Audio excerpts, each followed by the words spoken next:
Aliens and Earthlings. This is Kutzky and Tony Tallboy.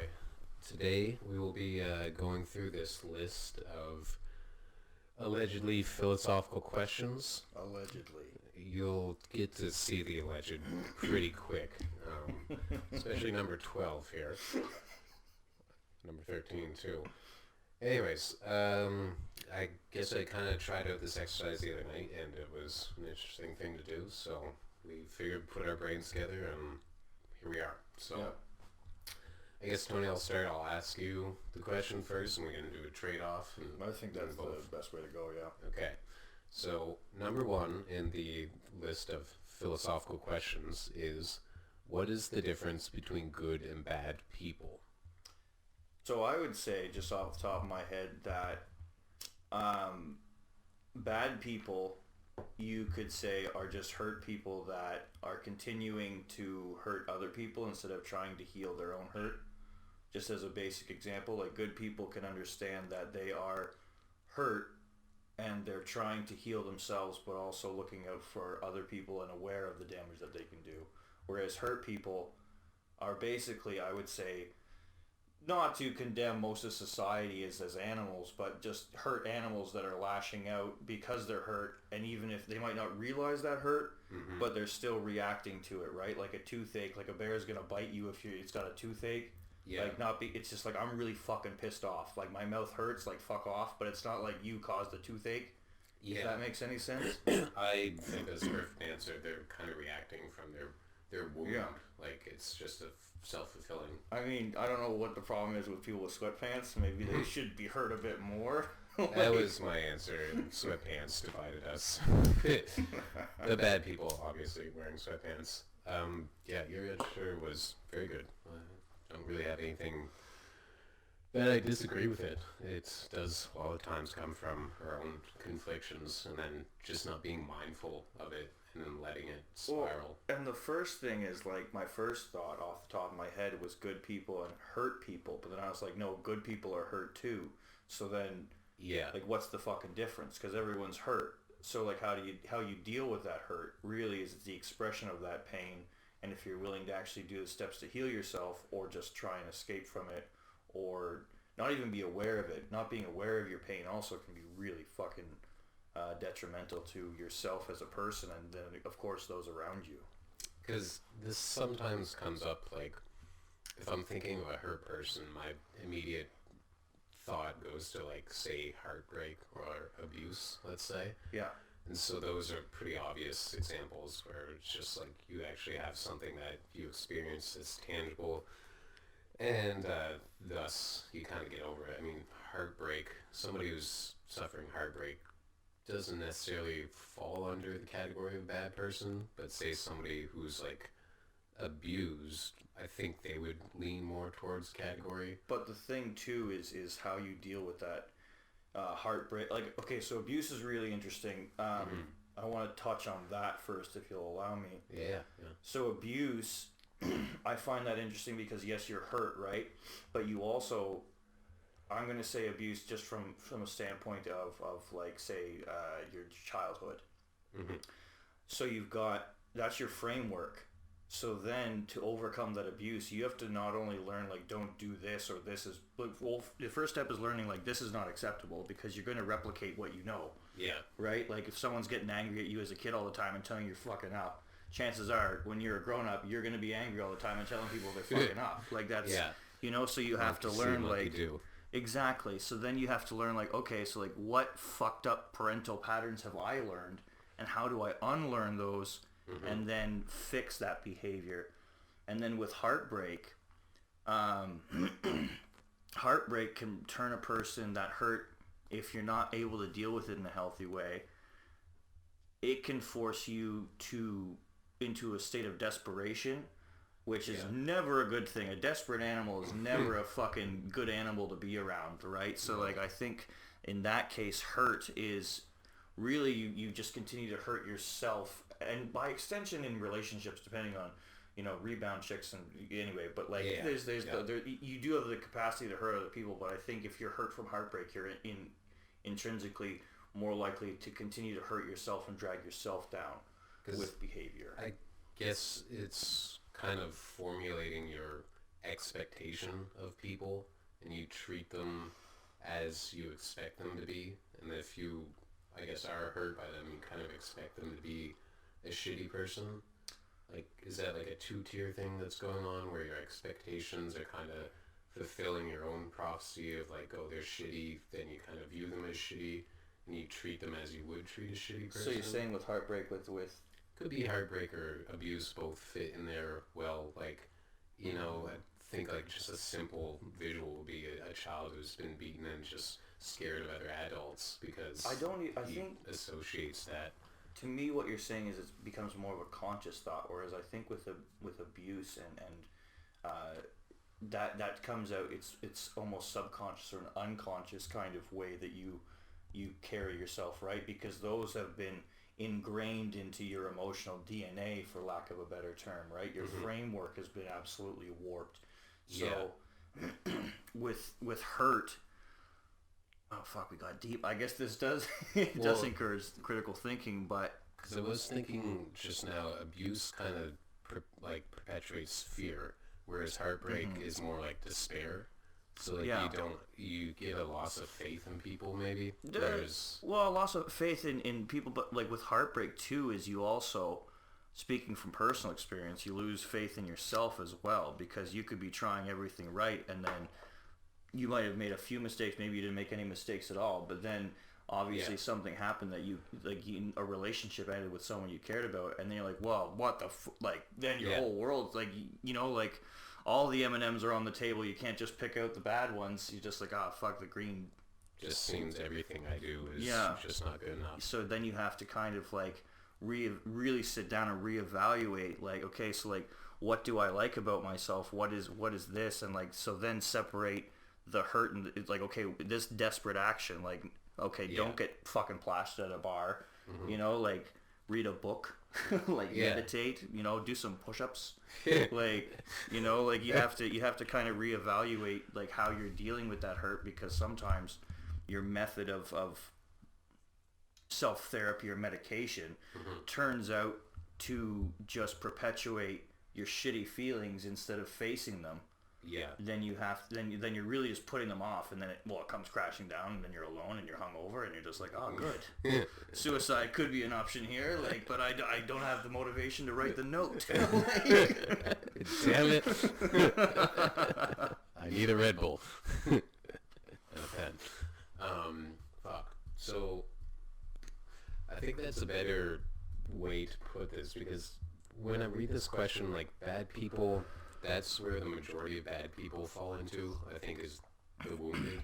Because I was thinking too, maybe bad people, they were like leaning towards criminals, but I think what we just spoke criminals is exactly like I think it really comes down to like there's good behavior and bad behavior. If you want to go, like, I don't necessarily think that it's like black and white necessarily, unless it's like, you know, well, you could get into like the trolley situation, like, well, if it's baby Hitler, you know, but like there's behaviors that are just like, you should not be doing that. Like if you're smearing feces on a window, chances are that is, you know, like there's no good can come of that. Like unless you're in a predator situation, like I can't see that being anything close to productive, right?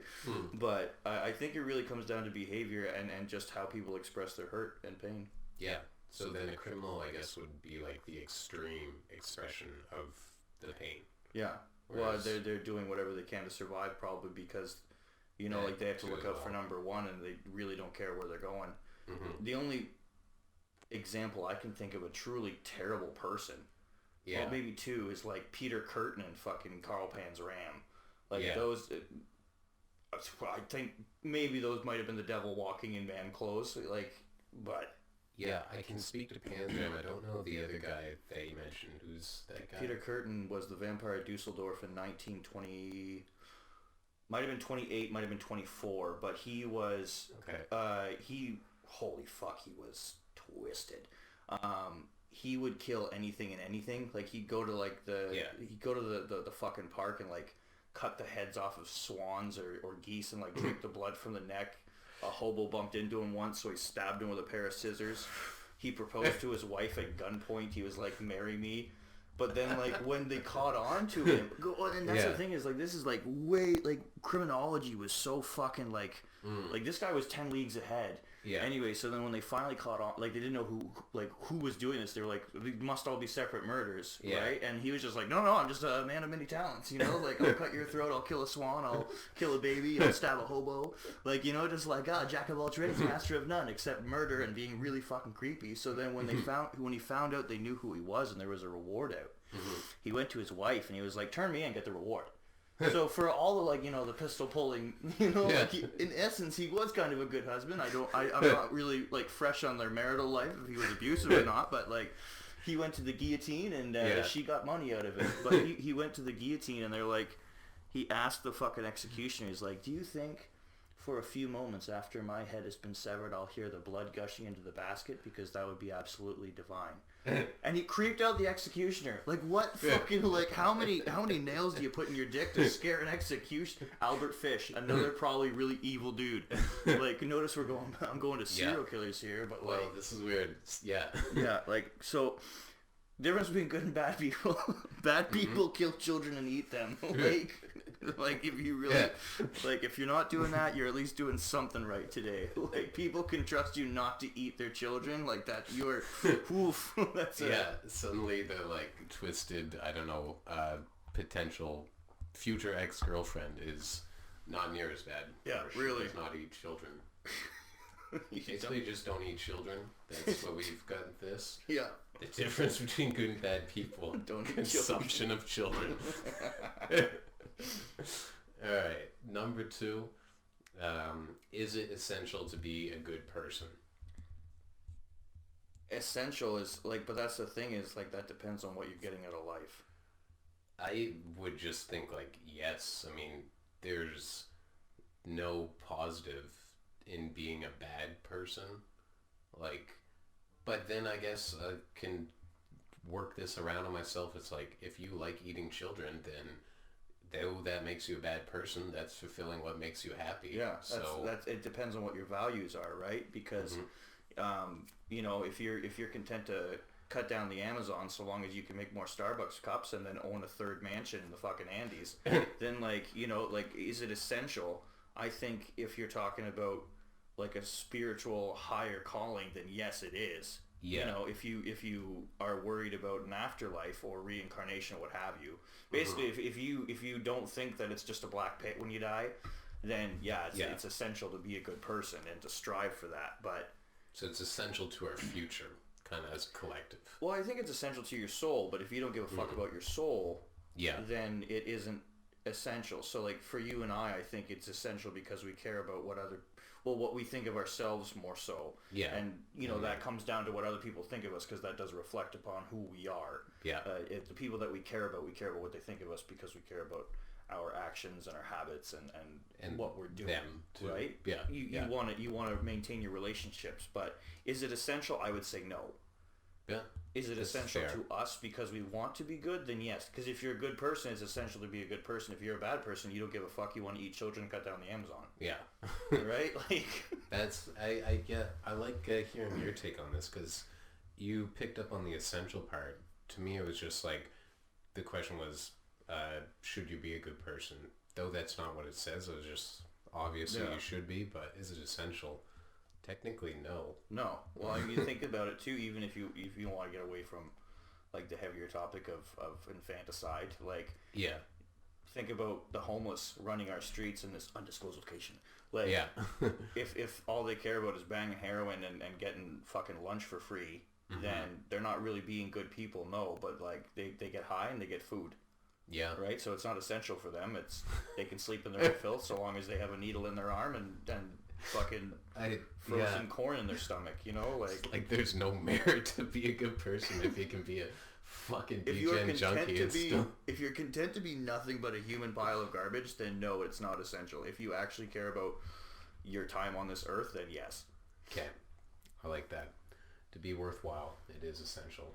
All else, go for it. Yeah. All right, number 3. What makes people feel more attached to some people than others? Attachment, connection. I don't like that.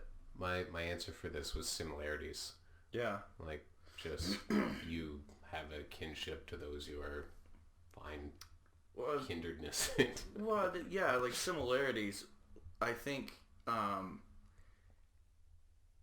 for example, like you and I get along, even though I know nothing about music or tech decks. You can talk to me about that, and I can be like, oh, my art and serial killers. You know, we can still have a conversation. So there is like similarities, connectiveness. Like I think a willingness to be kindred spirits, really, like openness. I really like that's. It seems that I'm sorry, that doesn't really. No, because you do kind of find solace in people who are open, and I do think the more open-minded you are or accepting, the more people find solace in you yourself. You know. Like, I guess I can talk to. Like I can talk to a junkie on the street and just enjoy my conversation with him, despite the fact that I wouldn't do what he's doing. So, and that I think comes from like an acceptance of like, though your life, young man, is like disgusting to me, you're still here on Earth, and like I value you for being here. That I guess is you're a much better man than me right now. Actually, you are. You approach that situation much differently than I do in my brain meat. Like, well, I mean, it does get like that. I mean, I think that we do have to. I don't know. You know, I sort of think that potentially that has the power to help that person feel like the world isn't as dark as I'm presuming they feel it is. And if not, I'm also really not out of anything. You're not committing to anything or really giving anything up by giving kind words or a good conversation. Yeah. It's just a couple minutes of my day, and it's if they start talking about losing people, I'm fucking out. Yeah, well, yeah, exactly that. Yeah. They start like saying some bullshit, then or asking me for change. I don't even look at them anymore. I just shake my head like, go away, man.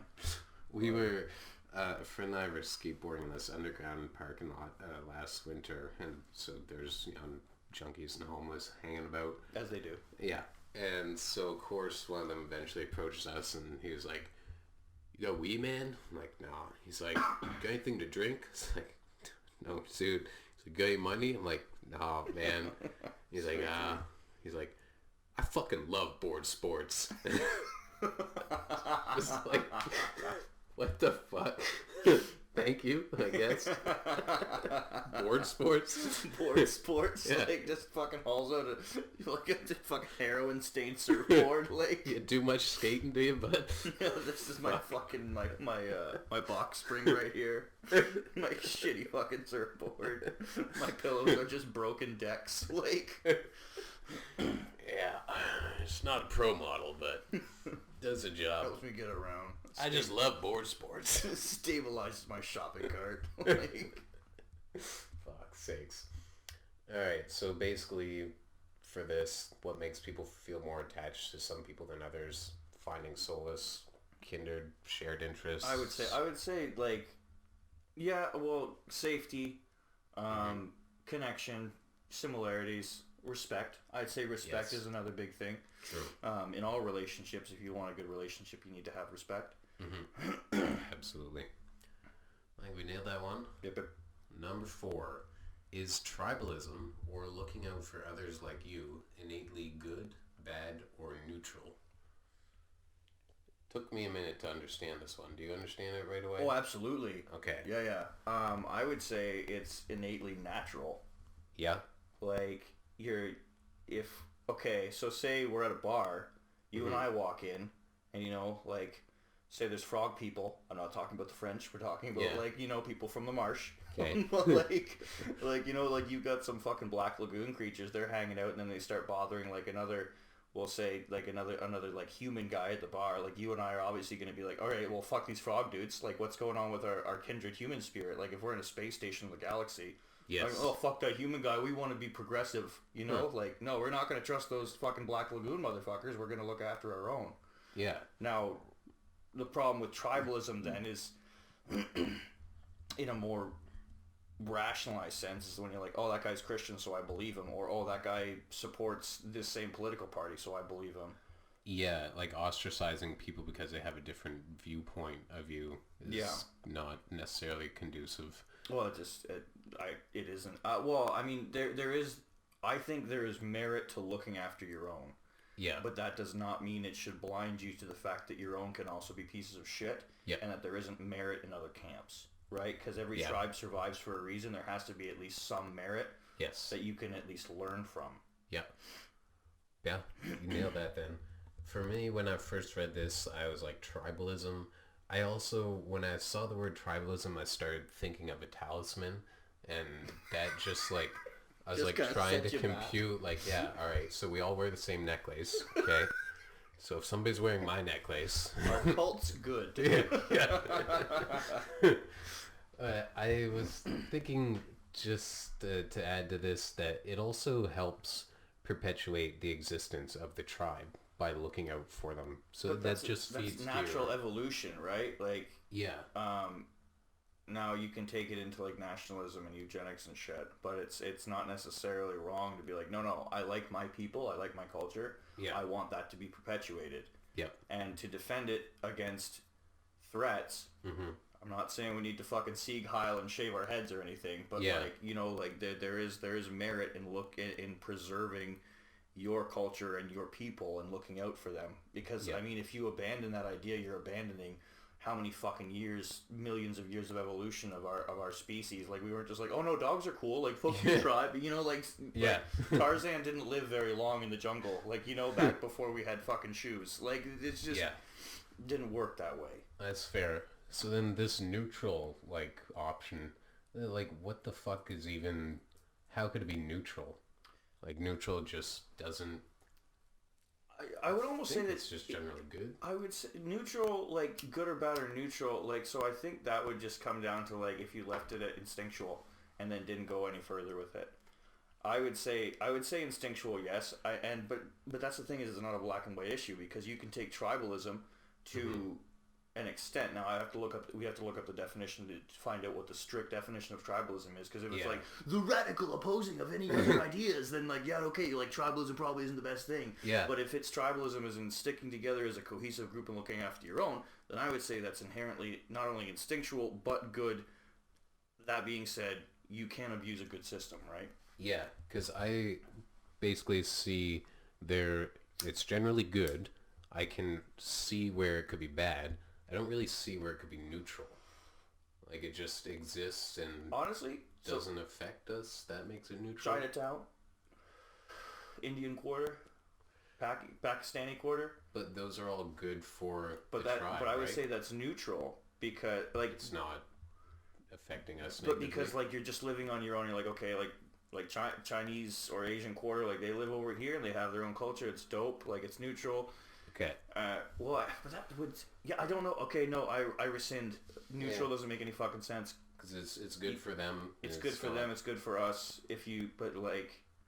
Yeah, I don't know. I think neutral is a foolish idea. That being said, they might have put that in there for us to figure out that neutral is... It might be a trick question. Yeah. You only have good or bad. Choose. We do know from the list of questions that the author of them is a near savant, so... Your neutral option went way over our heads. A wise one. But his wisdom are helpful. Anyway, I'm not gonna skip ahead. I'm not gonna skip ahead. All right. Number 5. If one existed apart from other humans, would they still value goodness? You mean like a hermit? That's what I kind of gathered from this. My immediate answer was yes, but then I also thought it depends why he exists apart. Like, if he got ostracized, then it may leave a bad taste in his mouth, which would taint his view or values of goodness. So we have... Okay, so you and I both are focusing on the one. If one existed apart from other humans, would they still value goodness? I would say... I mean, unless, again, if they're like... So obviously they have to live away from civilization, so they're obviously living in the wilderness. Yeah. Unless they're doing everything they can to tear up trees and, like, kill wildlife and just not use the meat, you know? Like, unless they're just, like, going out in the wilderness to be like, I hated humanity, but I couldn't do enough damage, so I'm doing it on my own out in the woods. Then I would say that right? Then that would come from a sense of, like, oneness with yourself and peace. So I would say that they would value goodness. Yeah. That being said, like, they're not going to, you know, donate to Children's Aid or the IWK. Yeah. So, like, yeah, I would say they value goodness, but, I mean, they're not looking to move mountains. They're focusing on themselves, which then you could extrapolate into, well, that's selfish. But at the same time, you've only got one fucking meat suit on this earth you really have to look out for. They almost have a higher sense of goodness, or a higher value of goodness, if they're just out there trying to do the best for themselves that they can. Because sometimes I think of people, like, if it is this hermit that's out there and he's, like, decided to scrap society because all these flaws he sees, and he goes and, you know, builds this thing that's completely off grid and lives in harmony with nature, he then is an example for any of us who feel the same sort of, I don't know, lackluster or disregard to society, to have an option to do something better for us and, well, for ourselves and also for us by not, you know, destroying and doing all the things that we made. But you almost have to live a healthier lifestyle that way, because you know there's no Cheeto farm in the woods. Yeah. Like, well, and there's no hospital, I guess, too. Like, something that is conducive to your long life and your health out there is... Well, unless you're in the Moncton Hospital. In which case you might just die anyway. Yeah. Undisclosed location. Undisclosed location with an actual good hospital is not this undisclosed location. Alright. Number 6. Are there moral commonalities amongst diverse people, groups, and cultures? Yeah. We don't just go kill each other because we look different for a reason. Well, some people do. It's not us. But I mean, you look at, like, most cultures, though, right? Like, I mean, commonalities, you can't say all cultures, but, like, again, like, going back to, like, children typically should be protected. Usually women are valued higher, kind of thing. Men work, men do the more physical sacrifices. Like, I would say that there are, what, moral commonality? Yeah, you could... Yeah, moral. I don't know. Yeah, because I went super dumb brain on this. I was like, well, everybody eats. It's not the fucking question. Do people exist on the same plane of existence in different communities? You just have Asians, like, just, like, gathering everything from rocks. Like, it's not against Asians. I just had some moral commonalities. I guess my answer with the, like, not murdering people falls under the moral commonalities, and everything. Typically, like, don't steal. Stealing is typically seen as, you know, like, if you want murder, usually frowned upon. Yeah. Whether or not, like, how societies deal with that, like ancient Viking, Norse culture. Yeah. Like, there were, you know, murder was bad, but it, you know, you had some workarounds. You could pay money or do a duel instead of getting slapped with 25 to life and being next to Bubba, like, fair. making prison wine, like.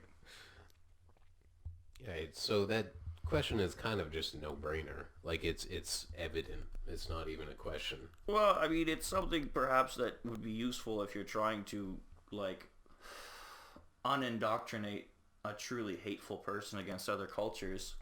You know, like, if you were in, like, a Nazi rehabilitation program, like, now what do we have in common with the Jews?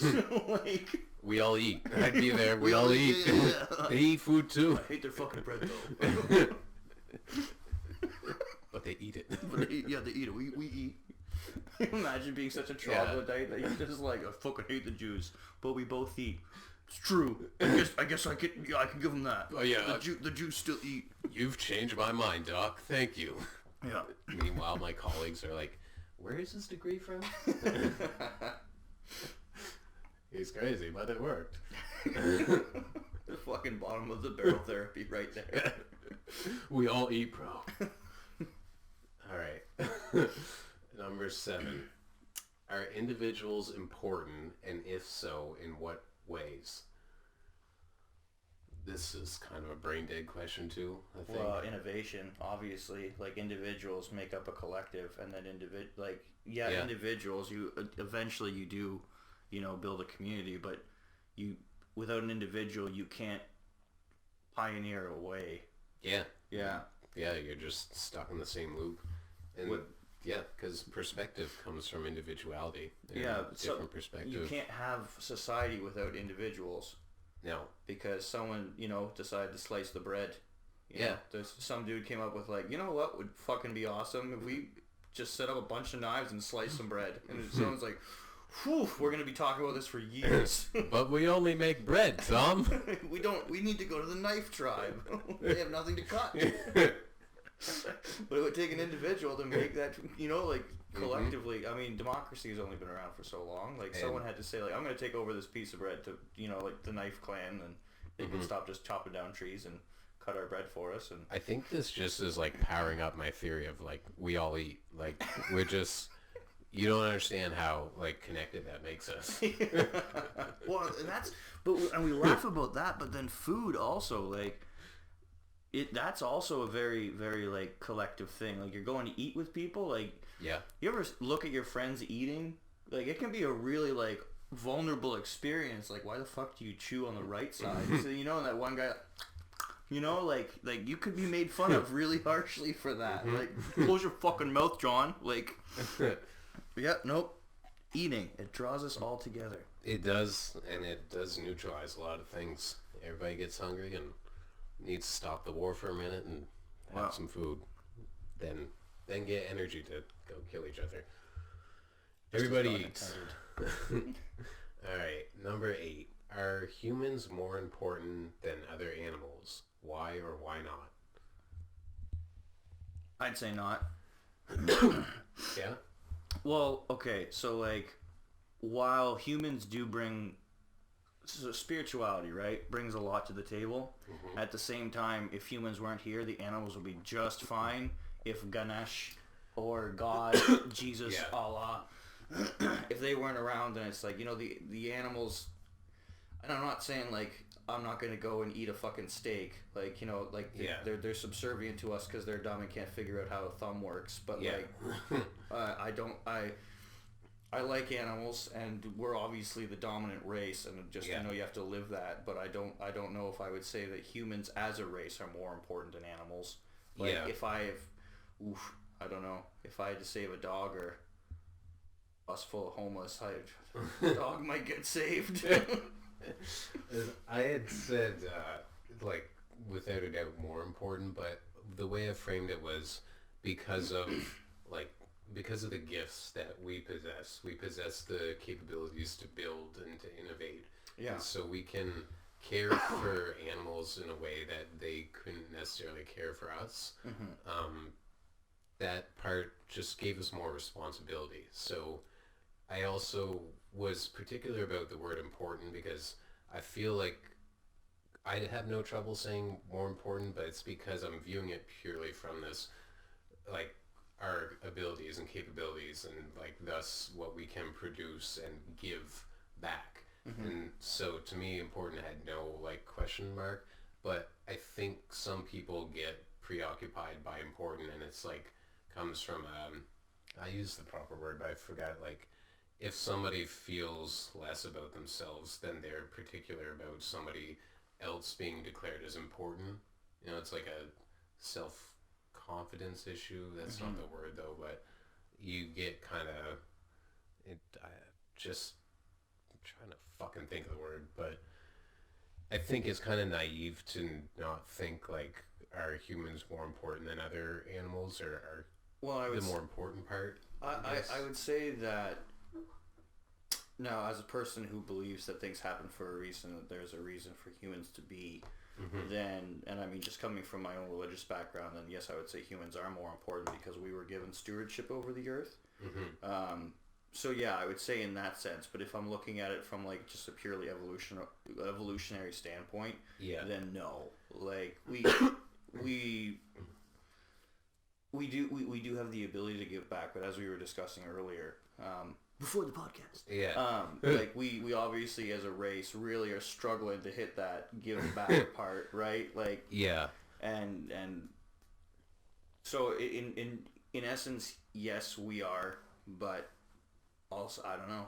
I don't want to be like, well, it's hard to say one way or the other, but no, I'd feel comfortable just saying yes because of how much we have the capacity to serve and to do good. are we doing that as best we can right now? I No. don't need to answer that. The evidence on the street, but Yeah. Eventually, I think that this question will just go without doubt. Like, it'll be like, thank you, humans, for finally becoming the people that you were always had the potential to be, and we are thankful that you're here. But Yeah, I can get behind that. we're in a transitional stage right now. I'm also just very hateful towards humanity in general, but maybe that's just the bitterness in my heart that I need to overcome. Yeah, I displace that by being having faith in the future of humanity. If I look at the current, it's easy to get a little bit depressed. So long as we get rid of sweatpants in your eyes, like we're really, That is, yeah. That's something that we got to knock off the fucking. When I finally convince everyone that everybody eats, we will be unified in that, and Everyone eats and wears proper pants. The best way in which to eat is with the proper leg garments. Here's a picture of non-proper leg garments. Walmart. Let me see if I can pull up a picture of PJs at Walmart. Just do people at Walmart.com. Oh, is there a whole website? Oh yeah, there's of a whole people? fucking website, buddy. Jesus. Oh yeah. Because this is far more wholesome than what I'm looking for. I think those are Walmart PJs is what you're getting. I thought this said Aussie Crew. Like, they were all fans of Ozzy Osbourne. Cozy Cozy Crew. So like this way is cooler. off topic, but like I've always wondered if I should be a parent because like so many psychological experiments could be done on children. I feel like all having matching pajamas is one of those psychological experiments that should ban you from being a parent. You need to watch. There's a movie called Dogtooth, and it's about literally what you just said. And this guy just does these weird sort of experiments on his children. Like, he teaches them that they can't leave the house until their dog tooth falls from their mouth, but of course doesn't tell them that like their baby tooth fell out, so they're kind of held captive under this like hopeful notion that like, oh, one day my dog tooth will fall out and I can leave this place. And then he just teaches them stupid things. Like, he teaches them that the word light switch means pussy. And then his mom points out that, like, so you can turn on and turn off the pussy. That's, I guess, the comedy part of it, but Jesus Christ. Yeah, no, it's pretty grim. I'm surprisingly not finding, like, I thought PJs, I guess PJs That's hardly one that a I concern. was referring to earlier. That woman who's shit wearing stain? her pants as like a bra. Yeah, that one. God in Christ. Yeah. So What I bet you're fucking is rethinking the that? whole humans are more important thing now. Yeah. Like, that's... I've gone out in public in some pretty wild outfits, but like I was a retarded teenager. Like she's a creature that has spawned more creatures. Like she's a matriarch, you know? Like, I had nothing under my belt. I had a girlfriend and a fucking slushy cap taped to my head with metallic blue duct tape. Like, I was, like, she's gone and, like, she has a legacy behind her. And it looks like fucking bling on her fingers, too. Yeah, this is like a skirt that goes around a table edge. Like, this is what you put underneath your tablecloth to give it more flair. And she just got mistaken. Alright, back. Yeah, let's go back to philosophy so we don't get depressed. Number 9, fitting with the rest of these, are some people more important than others? My answer was inventors. Okay. Yeah. So that would be a yes. Mm-hmm. You know what? Like, everyone has value, but some animals are more equal than others. Like, it's... When it comes down to the bare bones, like, if you really have to, like, okay, like, what are we sacrificing by losing this person versus that person? Mm-hmm. Like, it's a bit utilitarian, but, like, Yeah. realistically, yeah, you never want to be the guy that's not as important, but, like, realistically, like, like, some cows give more milk than others, and some cows, like, they're more fit to eat, like, so, yeah, I would say yes, nobody wants to face that, but, yeah, that's a hard truth, I'd say. Yeah, because I'm trying to remember the fucking word I used, but it fits with, I was trying to remember it for, like, are humans more important than other animals, and it's like, the important thing as like a preoccupation. Like, if Tesla, I was kind of saying this example, like, Tesla to me is more important than maybe a junkie on the street. Yeah. Now, You mean Elon Musk? No, not fucking Musk, like real Tesla. Oh, Nikolai. actual Tesla. Yeah. Okay. So I used him for an example because it was an easy grab. You could Einstein or I like feel like a fucking anybody idiot, who's but like, no, not the guy who called himself Tesla. Well, I don't the know, actual man. Tesla. Like, I thought maybe you'd mixed it up. But like, because people get like this, right? They're like, Tesla's more important. Like, I'm human too. Like, I don't know this conversation. It's like, because I had to do a scenario where You it was work like, at Walmart, Cheryl. yeah, you put me in a situation where it's like a bullet is being fired and it's me or Tesla. I could save Tesla. Like, should Tesla save me or should I save Tesla? I should save Tesla, right? Yeah. Like, it just doesn't seem even a question to me, but I guess I don't have any like preoccupations with somebody being more important than me because it doesn't take away from who I am. Mm-hmm. And I think that that's where people get fucked up on these kind of questions, is like, it actually doesn't strip you of your value. Like, your value is still there and inherent. Mm-hmm. You know, the value that you are to, say, your friends and family, Tesla can't replicate. You know, Tesla's given something to us as a collective. Pretty sure he had his own problems, though, if I remember correctly, but I don't know enough to speak on it. Yeah, I don't know, like, because I also use this word of, like, in that same line of thought, Tesla wouldn't be preoccupied with the fact that we declared him more important than other people. But I guess I'm presuming that Tesla was just so obsessed with his work that it's like, whatever the fuck us idiot humans were going on about is like, alright, call me important. Like, I don't give a fuck. I have work to do. Like, get out of my shop. I don't want to be interviewed on why I'm the most important person. Like, I've got fucking orbs to build and death rays, and this is... You're taking me away from my work. You're taking me away from what makes me the more important than you. Yeah. You can see you're talking about how great you are. You can continue to be great. Alright. Number 10. Is the death penalty right or wrong? Okay. I think that there's merit to it. I think that if you're talking about if some people are more important than others, the idea that, like, you have... Now, I don't think it should necessarily be a first resort, but, like, if you have people that are, like, serial child abusers, like, I think the first step should be castration for them. Yeah. And then you can... But if they continue to do that bullshit, then, like, yeah, like, string them up. My tax dollars should not go to put fucking food in a pedophile's mouth unless, like, unless it's raw shit. And I don't disagree with you, though I said that it's wrong. I feel I have to asterisk this because I don't think we have the tools yet to solve these unsolvable... Like, the serial pedophile person, alright? If there is a solution to, like, unpedophile him, then that should be it. But if we don't have that... Yeah, because rehabilitation I don't think is a guaranteed, like, method of rehabilitation. No. It's aiming to do that, but it's not necessarily foolproof. But well, that's the thing is rehabilitation, if you allow people still their individuality, is never going to be 100% accurate or effective, right? Because it all depends on the individual, whether they are willing to be rehabilitated or whether they truly are just like, let me get out of this fucking box. Yeah. I'd say with the death penalty, while personally I'd say, like, broad stroke, like, I'd say it's I think it's kind of unfortunately one of the better solutions we have that could be utilized. Yeah. But I do not like the idea that the government is necessarily, ones that have full control of, like, oh no, death penalty's on the table now. Like, okay, Mr. Putin. Yeah. Like, like that's like, you wrote a really bad article. Like, I hope you like a pistol in the back of the head. Like. It should go to a crowd vote. It's a slippery slope, like... And death penalty by popular demand goes to...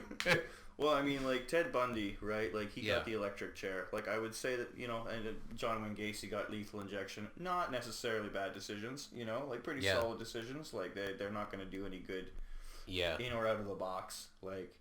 Yeah. Put that dog down. Yeah, I guess it's unfortunately...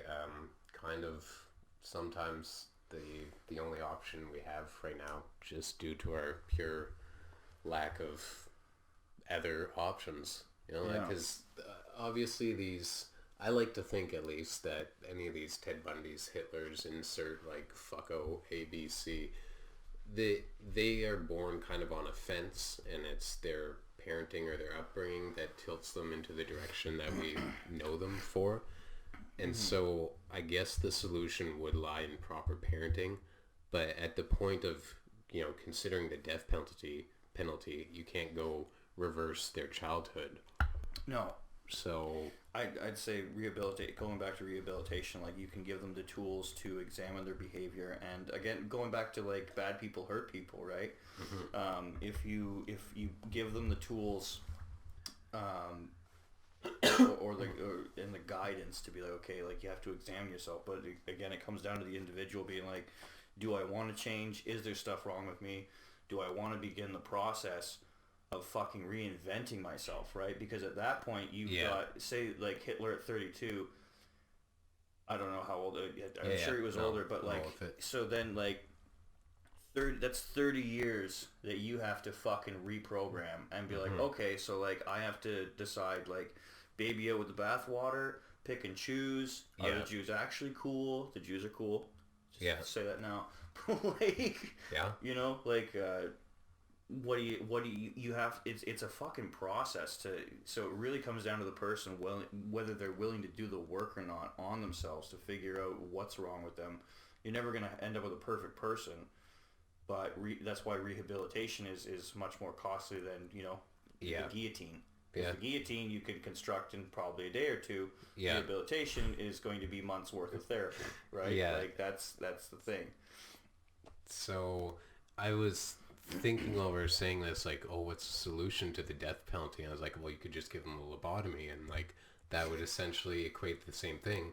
But if I have to choose between being given a lobotomy and the death penalty, sign me up for death, I think. I don't want. Well, lobotomies, they don't have. I think the noose has a better track record than fucking lobotomies do.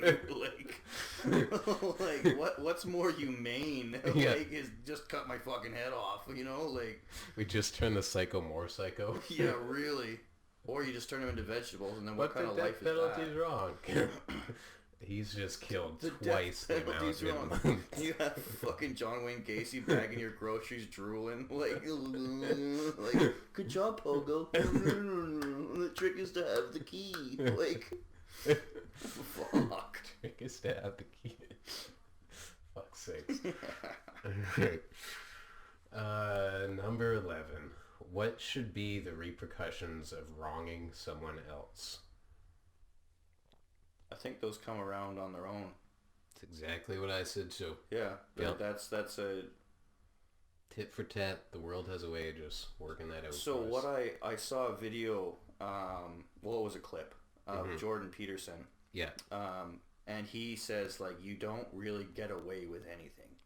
No. Because eventually you look back, what leads to this? Like my own personal life, like, I've gotten away with a lot of shit. Now that has given me the confidence to continue really shitty drunken behavior. Yeah. That it's like, oh, now, you know, 10 years later, that finally bit me in the ass so hard that, you know, like I need an ass transplant. Like, and the repercussions for wronging people, those come around all on their own, whether it's actual other people find out or, I mean, if you have any kind of conscience, that's going to fucking erode your soul.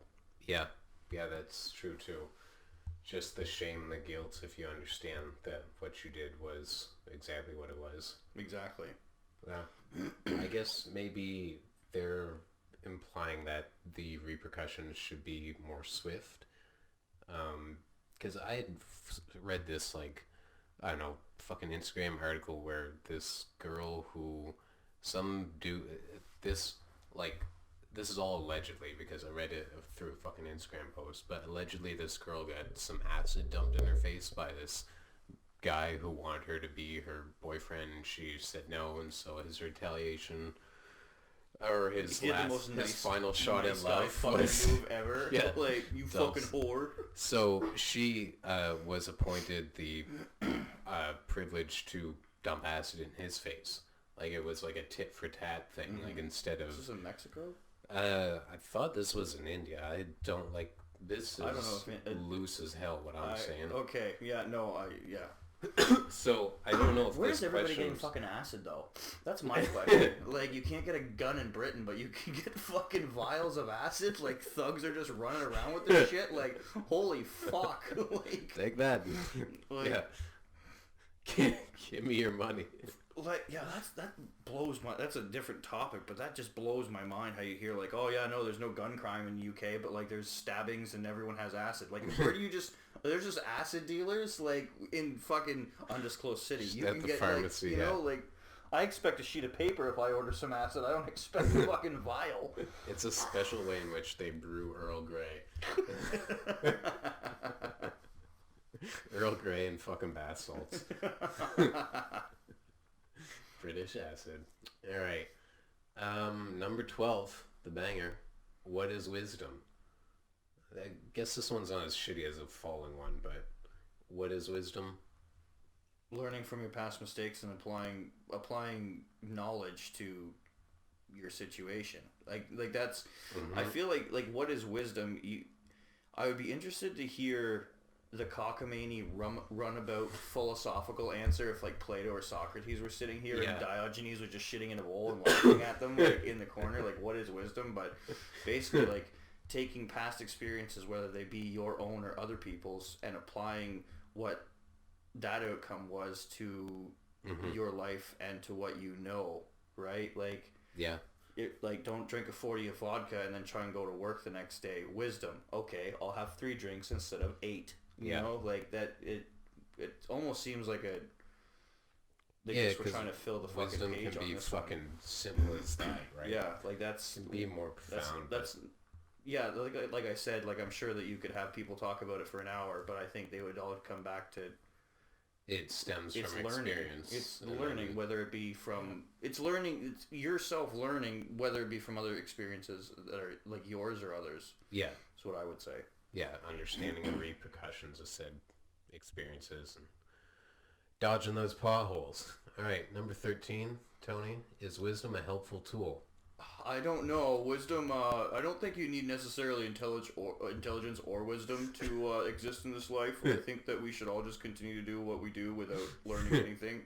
And just, you know, if you see a pothole in the street, jump right in. Doesn't fucking affect me at all. My ankles are twisted for a reason, God help me, and I don't need to learn anything from this. Go on, put your head in the oven. Yeah. Fucking, yeah, this is just brain level 0. Is wisdom a helpful tool? He was trying. I think he was just trying to fill out the list. Like, no offense to the guy. Like, I'm sure that he was trying really hard, but offense is deserved in this situation. A little bit. Brother. I just don't want to rag on the guy because he's doing more than me. You were able to read these words before you wrote them. Yeah, is wisdom a helpful tool? Well, I you know, like, because there's no. How could it not be helpful? This is the only thing I could give him. Like, say we're classifying wisdom as learning from your past mistakes and then essentially doing the opposite of that, right? Or some form of the opposite. I think that's where most of us go. It's like, all right, well, I did that and that did this. What is something that I can do different? Well, typically the different is a form of its opposite. So the only way I can, like, give this shitheel some merit is if it's that you go and do what you thought would be the proper form based on what you did that was not the proper form, and it yields the same results or similar results. But that would still lead to learning and more wisdom. Yeah. So it would still be helpful. True, perpetuate, but in that single, like, that experience of, you know, having your past experience, then, like, rewriting the code, and then applying a different code, and then yielding the same result, I get, like, you gotta keep repeating that, and then eventually you will have the wisdom. But that's the point of wisdom. That will help you. You can't isolate it, because then you can be like, oh, well, like, what's your alternative? like, oh, I just won't be wise anymore. Like, you don't really like, I just won't learn anything anymore. Well, like, it did me wrong in the past. Like, yeah, 2 plus 2 is 5, and I'll be damned if you say different. Like, it. Of course, it's a helpful tool, unless you're a drunk woman at the bar trying to argue with me over too many fucking vodka sodas. Like, fair. I was just trying to like give this fucking dog a bone. I appreciate that situation. I think you just, I don't know, give a seagull some corn. Like, that's much more helpful than trying to justify that question. Number 14. Why is wisdom often associated with age? More experience. Yeah. That's basically That's not a thought-provoking question. No. If a person has an accident and is no longer able to contribute to society, has their value as a person decreased, increased, or stayed the same? Has had an accident. Mm-hmm. Okay. Well, so I would say, like, contribute to society, even people who don't have accidents might not really contribute other than, like, being necessarily a cog in the machine. And if you have had an accident and you're not able to contribute to society, you're probably using up resources, essentially still turning the cogs. Mm-hmm. So, like, you might not be, you might get a demotion in the industrial machine, but, like, like, you might not be a linchpin anymore. You might just be a rivet, but, like... You're still helping it be held together. Well, and, I mean, when it comes down to a person, right? Yeah. Like, obviously your family still cares. Yeah. You might be... In a utilitarian sense, I'd say it decreased. But at the same time, you're still a person. Mind you, if I'm ever a vegetable, like... Why are you keeping me around? Put me in a box, like, or mount me somewhere, like, unless I can make funny noises and clap, like. Well, because I felt this question needed some clarification on the accident, because I thought immediately, like, okay, I'm paralyzed. Well, now I can't do this. Like, say I worked at the dollar store. Apologies to Dollarama employees, but like, me not being able to work at the Dollarama anymore didn't really take a huge decrease to my value as a person, And so it kind of just stayed the same and likely will increase now that I don't have to, dealing with working at the Dollarama. Well, and that's the thing is then you have to quantify what a contribution to society means. Yeah. Right? Like, Well, because you touched on it good with your family. Like, your family, you still mean something to the people that care about you, family, friends, however that's framed. But to them, you still bring, if your personality hasn't been, like, drastically affected. Because if your mobility is affected, it doesn't necessarily deter the warmth of your character that people enjoy. Yeah. If you've become a vegetable, like... Yeah, you've fucking plummeted. You've decreased. Yeah, you're done exponentially. Like, that's the thing is the accident. Like, I find there's really two vaguenesses, if that's a word, just in this question. Is A, like, the accident, what did it do to the person, and B, what counts as contribution to society? Because say you're I don't know. For example, myself, I'm a cook. Yeah. If my legs are paralyzed, and maybe I'm say we live in a society where if you have no use of your legs, you can't work. Mm-hmm. Well, what if I just start finger painting and selling it on the side? Then you're still contributing in a sense of, like, you can bring some people some light of my finger paintings of like, there's a guy with no fucking eyes I saw on Instagram the other day. There's a guy with no eyes who does paintings, and it's freaking scientists out because he's doing, like, 3D shapes and light, and he's finger painting with no fucking eyes, and it's just like, you've never seen a boat before. Why are you drawing a boat? Like, are you Satan? You're a very kind version. This man is not Satan. You're a very kind version of Satan. What black magic fuckery? Like, you're Eldritch. Like, you don't even know what you just drew. Lovecraft wrote you. Like, you're wrong. You shouldn't exist, but you're still contributing. Even in that sense, even if you can only do finger paintings, then scientists can study him. Right? Because, like, even if you're a fucking vegetable, if your family is like, well, before he got in the accident, at some point in his life, he was like, if I'm ever a fucking vegetable, shoot me off to science people. They can foot the bill and poke my brain stem and see what happens. Fair. So, like, you're still a test subject or a study. So it's impossible to lose your ability to contribute to essentially, society. yes. I think, like, obviously, so, like, yes, it decreases, but, well, I mean, that's the thing, though, is if, like, they find out something really wacky about it, it could increase. Yeah, it So, like, decreases in the immediate field that you were just connected to. So it's all relative. Yeah. All right. So it basically stays the same. Yeah. Well, I mean, I wouldn't say it yeah. stays the same, but it's relative, and it's what, again, like, taking advantage of situations. It's the people around you at that point. Yeah. What they decide to do, and if you're cognizant of what you decide to do and what you decide to do with that. Yeah. So if you're just like, well, I can't use my legs, and I'm just going to watch TV, and I'm going to spit up all over the place. Like, that's different than being like, you know what, I'm going to try finger painting. Like, fair.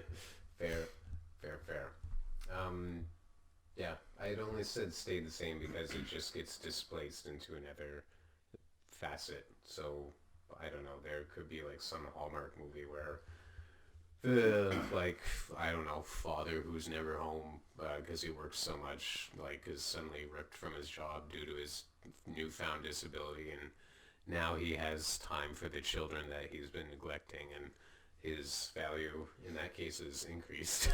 Yeah, I don't like the fact that I'm not using one of the prescribed answers, but I think, again, it's relative. It depends on what you fucking do with it. Yeah. Right? Like, it depends on the hand. Like, the hand that you're given is the hand that you're given. You can choose to play, you can choose to fold, or you can choose to fucking stay, right? Like, it's not this is like a black, white, and kind of gray without giving, like, actual shades of gray. Yeah. It's still an answer. The answers they are allotting are very black and white. Like, they're very, I don't want to say binary, but, like, absolute is the word I'm looking for. Yeah, it says there it just depends on the individual, for one. And yeah, exactly what you said with what they do with it, what they can do with it. But then we even touch on the vegetable. If the vegetable gets donated to science and scientists figure out a way to fucking cure other vegetables, then his value may have increased depending on what he was before. Well, and even just studying the functions of the vegetated brain, you know, like, maybe not cure it, but understand it a bit better so that, well, eventually maybe you can cure it. Like, it's all, I just want to, like, speak as, somebody who would be super conservative. And they would fall something under the lines of, if Justin Trudeau was suddenly become a vegetable and then donate to science, his value to contribute would just have exponentially increased. Absolutely it would. I'm not even going to say that. Like, I don't consider myself necessarily conservative anymore, but holy fuck yeah. If that man can shut up somehow, like, then fuck yeah. Like, we've got a promotion for you, Justin. Yeah. We were talking about lobotomies earlier. Like, if anyone fucking needs a lobotomy, it's that fucking kook. You are going to contribute in ways you never thought possible. You soft-spoken cunt. Anyway. Weirdo. I saw some fucking, like, little commercial where he was talking in French about somewhere in Canada, like, I think it was Saskatoon, actually, going to be producing batteries for electric cars, which also made it more fucky because Saskatoon, like, I don't associate French people with fucking Saskatoon.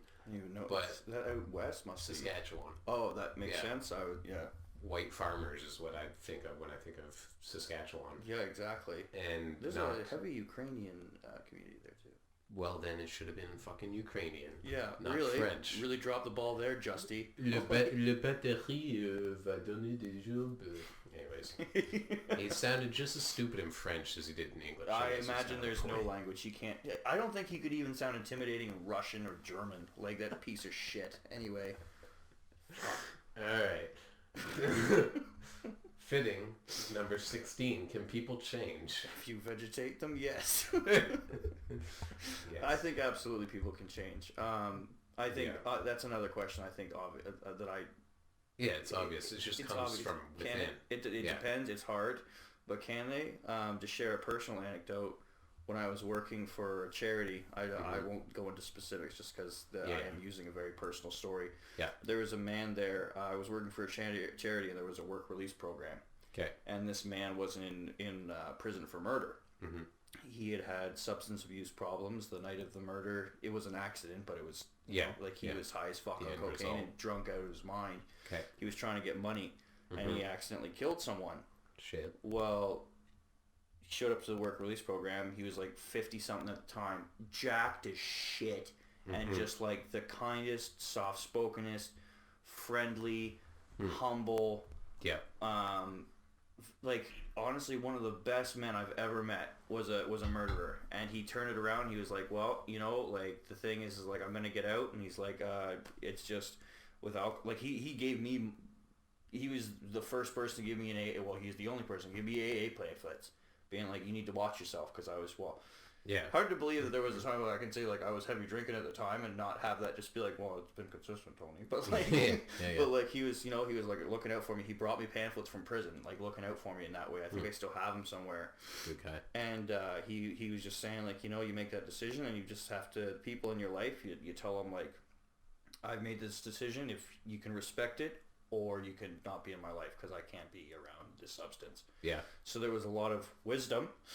Very helpful tool if I do say so myself. There was a lot of like so yeah, people can change and it's really quite encouraging and I would say beautiful when that does happen. And it takes a fuck ton of work. Like I'm only just beginning the process and like I look at it's like, well here's a fucking mountain to climb and I'm out of shape. Amen to that. Because I guess the only thing I would add, you've covered it, but just to be clear, can people change? It has to come from within the person. You can't just go. Absolutely, people can. Yeah. It's not a fucking like. And this is okay. So I'm gonna to give this question more validity. I really fucking struggle with like you look on like I follow a lot of like self-love Instagram pages now to try and like you know like give me a boost. Yeah. And I just imagine like it gets easier for me without the alcohol to actually like take phrases and be like, this does have importance. Yeah. But I always was sitting there in my brain thinking like, is there actually a motherfucker so stupid they read one line on a motivational poster and that changed their life? Like how fucking vapid and like absolutely like liquid brain do you have to be to look at one phrase and be like, this changed me. Like I saw an Instagram post one day. That's what fucking did it. What was holding you back? Like I'm kind of almost on the opposite side of the fence of saying like sometimes I read something that's so profound that just it's like and like all the other shit that I read either suddenly makes sense or just pales in comparison. So kind of give that as an add-in to that. I don't really think that disagrees with what you're saying. It disagrees in like the essence, but obviously if you're just like, oh, all I have to do is love myself. Oh, wisdom is a helpful tool, and like suddenly. I just mean, and I get what you're saying. So just to clarify, so I don't come off as an asshole, because obviously profound sayings. But what I mean is like if someone is having trouble and then they read one fucking quote or phrase, and then for the rest of their life they're just like, this made the difference. Like they put it on like you know like there's a plaque in their mind. It's like this one thing changed my life, and it to me maybe that's just me being fucking smooth brained. Like I'm because I do feel like I've heard situations where people have read a quote similar to basically you are the captain of your own ship. Yeah. And just them, it like cut through them and was like, fuck, I am the reason that this is not going well. I am the reason that this is not. And that then, you know, spurred the motivation to take responsibility and take care of the things that they weren't taking care of. So I've seen that where people have just had that kind of idea framed to them in whatever way. You know what? Maybe I'm just an asshole. But like, but the more that you say it, the more I realize like, even in my own life, one phrase that I've come up with recently that's helped me is, you are not helpless. Yeah. And as I go through, so say I smoke a bit too much weed and I can like, right, and I'll be like, oh, D wants to teach me how to cook meats, and my instinct is like, I can't do that, I'm high. And I'll be like, no, you're not helpless. Learn how to fucking cook a pork chop. Like, you know, like, turn it. It's not that hard. You can stand there. You're not going to die because you took too big a puff. You know, like... Yeah. So maybe I'll rescind that.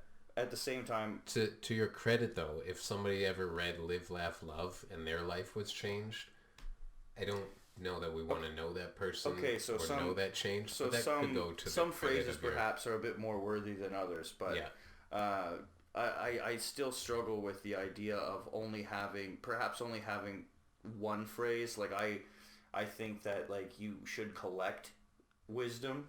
like it leads to more phrases. It leads to more, right? Like I think that a phrase should help you out for a while, and you can build that into, again, like your consciousness. Yeah. But if like you have one phrase every day that gets you through the day, like your toolbox is empty. You know? Yes. Like learning leads to more learning, I guess, is what I think you're trying to say.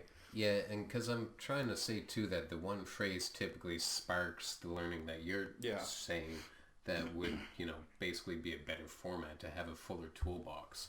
It may start as something simple and singular, but that singular thing will attract more to it and eventually become complex or just become fuller. Well, you build on it, right? Like you can't just have one thing.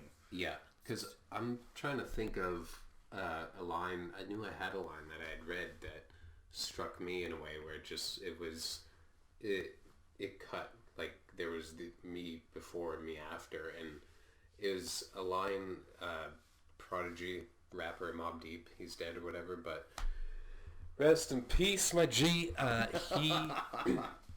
went and drank a whole bottle of fucking E&J the day he died. Really? Yeah, it wasn't a good decision. Well, it was fun, but anyways, he had wrote in his book, it was multiple stories of just him being a gangster, like 14 years old, selling crack, making 10G a week, like insane shit.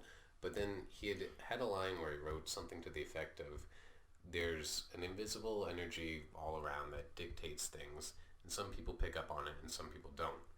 And when I read that, what that did for me was allow me to understand people around me a bit better, because I felt like the person who saw the invisible energy, and it let me understand that the people that were around me that didn't see it, that I was frustrated with, that I wanted to help, that they didn't see it, so I couldn't like make them see it. Like you're almost on a different plane kind of thing. A bit, and then it allowed me to collect different things, because I went on like afterwards, or as time passed, there was the understanding that blossomed that it wasn't like these people were helpless. It was just that they had to help themselves to it first, and then the help that I wished that I could have been to them, it would then occur for them. So it's like my heartbrokenness of not being able to help or save the person I was hoping to help or save, it was kind of came full circle, or could come full circle. They weren't just out to dry and I was incapable of doing anything because I couldn't make them see something they didn't see. They eventually would get there, so that's a tool that got added to that line afterwards. So it just kind of fits. And some people don't get there, but that's also, I mean, some people, I think. So the tool I got added to that afterwards, I think you already know, is past lives, future lives. The person won't get there this life, but next life they'll get closer to it. And I guess I just developed a coping mechanism after hearing this line that kind of defined things. And well, it's certainly deeper than I would expect from a rapper like that. But I didn't expect to read that in there either. It just, yeah. But I think that also is very interesting. Going back to like contributions to society and like good people, bad people, and whatnot, is like you really don't know. Like you can have you now again. This is me coming from a point about a perspective of like I have no fucking idea who Mobb Depp is, or Deep or Depp or whatever. Yeah. Not to. No, it's just not to be sacrilegious to your hero, but like I have no idea about him. But you hear about someone dealing crack at 14, you're like, okay, that person is scum.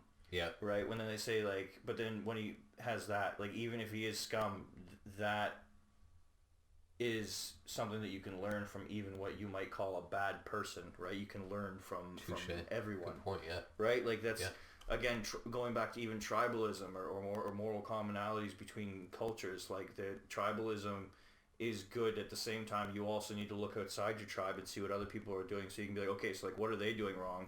Yeah. How can we improve on that? What are they doing right? How can we emulate that? Yeah. So like even if he's slinging hose and smacking crack and whatever, Yeah. like you can be like, okay, well, the invisible and the visible, maybe he didn't necessarily put that to the best use of his own life, but that doesn't mean that you can't take that information, that knowledge, that perspective, and incorporate it into yourself and use that for a force of good. Yeah. Amen to that. You learn shit from a crackhead you didn't expect, or a crack dealer. And so long as it isn't about lizard people or sweatpants. Fortunately, it was not. I mean, maybe I misinterpreted him, and he was talking about the lizard energy that some see and some don't. But thank you, Prodigy, for either my misinterpretation or your honest intent. That was all from Can People Change? Yeah, we had to justify that question, and then I think we did we did a lot of justice to that very dumb question. Yeah. So thank you, Mr. Guy. It's like definitely spawned the critical thinking, like how can we make this worth our while? Yeah, take some notes from us. Learn from our tribalism, my man. It is a good thing. 17. How does one become a good person? Bare bones? My answer is just introspection. But yeah, I was going to say self-love. Like healthy self-love, healthy self-expression, and finding who you are and loving who you are, because when you do the best for yourself, you're going to end up doing the best for the people around you. Mm-hmm. Because if you're hurting people by being good to yourself, then you're really not being good to yourself, because you're sacrificing relationships in order to, you're pursuing something other than your own sacredness, you know? Like you're not really honoring, like unless you really want to be a god of war or a god of turmoil, right? Yeah. Like fuck you, mom, I want to drink this vodka is not how you become a good person, right? Like I want to do good for myself also, like I'm going to stop drinking this vodka. It's going to make my mom happier because, you know, her child is not drowning themselves in poison. Yeah. Like I would add to this that the more good stuff you do for yourself, the easier it is to do good stuff for others. Just because it's simpler and it's more because you're more fulfilled, and when you're tending the garden of your own soul, that means that you can really reach out and help other people, because then your garden is growing on its own instead of you just trying to keep it barely alive. You can walk away for a day and be like, oh, well, then I can help you out, and I can touch you with kindness and bear the fruit of the garden of your soul and give that to other people, and then they can benefit, or they can let it rot. Yeah. Right? But you can help other people by truly loving yourself, is what I would say. Fucking beautiful, man. I didn't even think of that aspect of having your garden so on point that it's okay to leave it for a day and, you know, truly go and water in the morning and go for a walk. Yeah. Beautiful. All right. So that was how does one become a good person? Water your fucking garden. 18. If someone's personality changes, does that mean they have also changed? Yeah. I would say. Yeah. Because your personality is an expression of how you feel about yourself. Right? And so if your personality changes, then that's a reflection of who you are inside. Yeah. I feel like that one's fairly fucking straightforward. Again, I'm sure that you could get philosophers in here and they could debate it, or they could just also smoke a cigarette and fucking chill. If I'm trying to think of it some different way where I can like poke something out of it, someone's personality changes, does that mean they've changed? I don't see a situation where I think it doesn't occur intrinsically simultaneously. It is, even if it's a temporary change. Like, you know, like your friend is grumpy lately, then something's going on in their life. Then right now in that moment they are changed because something's under their fucking skin. It's stuck in their craw. Like they something's wrong. So like they have changed. It might be a temporary situation, but they have changed. It is a difference. Yeah, because this is almost posing it as like a fixed, permanent, irreversible, right? And it's like change is fluid by definition. Yeah. So yeah, there we go. Add that one to the fucking Is Wisdom's tool list.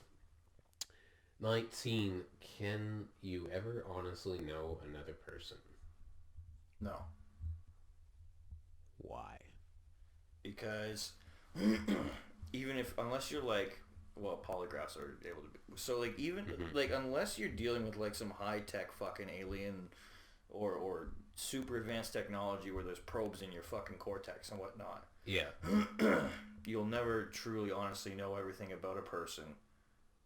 For one thing, you can't. Yeah. Right? Because there's things that we forget that make impacts on us. Right? So like, yeah, if I don't even know something about me that affects who I am as a person, how the fuck are you gonna know about it? So like, I think, well, by experiencing so as you, no? Yeah, but at the same time, then that takes out like, but people can act one way, and I'm guilty of this as much as anybody else. Like, I've done things people are like, oh, Tony would never fucking do that. Yeah. Oh no, Tony fucking will. Probably involve some liquor and some bad decisions, but Tony would. Yeah. Like, he doesn't like it. You know, it's not good. But can you honestly know someone? Like, you can have a really good idea. You can have a really good portrait of that person, but that doesn't mean that there isn't something different. Can you know someone I guess, can you honestly know someone? I would still say no, not thoroughly through and through. Like, maybe if you're a twin and you grew up in a fucking bunk bed and you never, stopped living with them. But even so, like the mind is so complex. Like, we don't even know ourselves thoroughly, right? Like, we don't know every aspect of ourselves. Then how can someone else know that in completion? Well, I'd answered yes to this question, and I'd said it was yes if you do such a thorough amount of self-work and self-realization, you kind of get to this, there's at least this wider sphere where you sort of understand the general underlying motivation of most actions. And so when you see somebody behave in a way, you kind of understand that comes from A or B or C. So you do kind of honestly know them. Do you know the specifics, like what color shirt was he wearing the day when that happened? No. But I feel like that doesn't really dictate much. I think I probably went too. Okay, that's fair. I think I probably went too. People say what you say too. Like, I don't want to just be right. Like, no, but what I'm saying is I think I went to an extreme of like, absolutely not, because we can't know every single thing, right? Yeah. Like so you could honestly know someone. Yeah, I won't say necessarily that I'm wrong, but for all intents and purposes, like in a practical, realistic sense, then you know what? Yeah, like, you can have a really good understanding of who someone is. It doesn't mean that they necessarily will follow that. They might not be exactly who you think they are all the time, but you would know them, you could know who they truly are, even if they act out of bounds, for lack of a better term. Like, they might not act exactly how you would expect, but you still know them. It might just be a hiccup in their own personal development. So would you also get on board with the fact that you need to kind of do a lot of psychological assessment of your own self? Oh, that's all I do all day. No, I'm saying in terms of this, like, to know somebody truly. Because I think, I'll use an example of people who say, like, oh, that girl has daddy issues.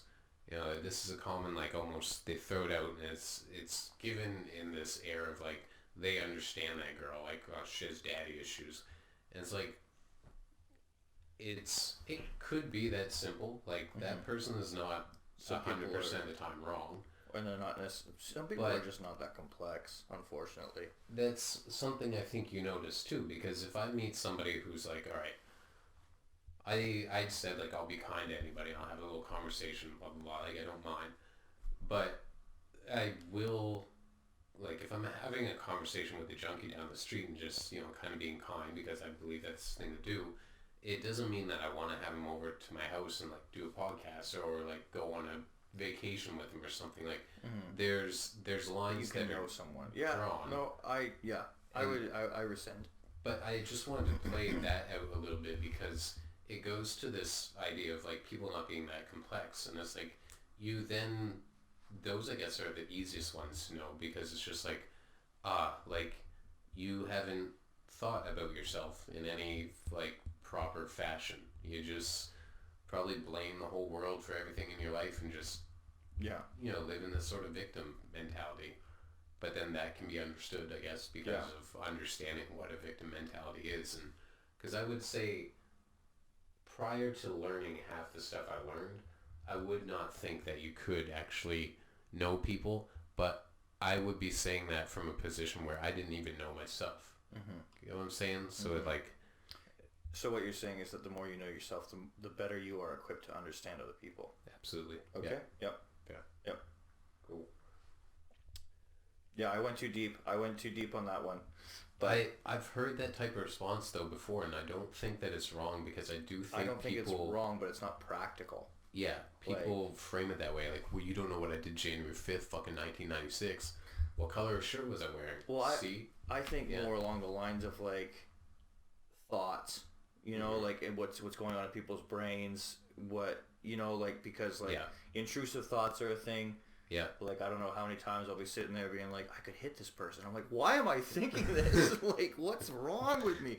Yeah. I heard Jim Carrey say it, so I know that I'm not alone. But fucking think, you get those thoughts, and I was going, again, too fucking deep, being like, well, you can't know everyone's intrusive thoughts, so you can't honestly know them as a person. Well, that's it, but that comes from what I've been learning, too, is that you're not your thoughts, too. So I kind of fucking screwed the pooch on that one, but I would agree. You can honestly know someone. Okay. All right. There we go. Well, it does get deep because I think people that have like a disagreement with this is because they don't know themselves well enough. Mm-hmm. Like I just think that's tit for tat on that, or that's how that equation works. All right, number 20. If someone's intentions were good, but the outcome of an action is terrible, at the moment, is the person good or bad? Oh, that's actually a really good. I wish I didn't have to piss so bad. I get a piss too. Okay. Well, I was thinking if we wanted to, do we want to pause? I was thinking if we go through the rest of these, then pause, and then we can do other if we want to continue on to more questions, or if we want to go. Oh, we just cut pee break, part 2. Yeah. Coming after the pee break. Yeah. No.